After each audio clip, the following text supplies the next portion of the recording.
Coffee, মেঘলা বিকেল আর coffee, এটা দুর্দান্ত কম্বিনেশন। কিন্তু কফি কেবলমাত্র কোনো নেশার জিনিস নয়, এটা কখনো কখনো একটা ওষুধও বটে।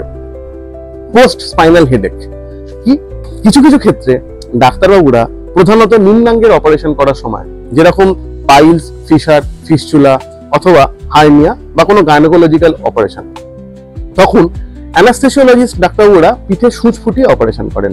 সেই সূচ ফুটিয়ে নিম্নাঙ্গ অবশ করার পরবর্তী ক্ষেত্রে 24 থেকে 48 ঘন্টা সময় পার হলে বা তার মধ্যেও পেশেন্টের কখনো কখনো তীব্র মাথায় যন্ত্রণা হয়, এমন মাথায় যন্ত্রণা যে কোনো ব্যথার ওষুধেও সেটা কমতে চায় না। তার চিকিৎসা তখন কি জানেন? তার চিকিৎসা হলো প্রচুর প্রচুর জল খাওয়া আর এই কফি। সুতরাং আপনার পরিচিত কারুর যদি পিঠে সূচ ফুটিয়ে অপারেশন হয়ে থেকে থাকে, সুস্বাস্থ্যের সহজ পাঠের এই রিলটা এক্ষুনি তাকে পাঠিয়ে দিন।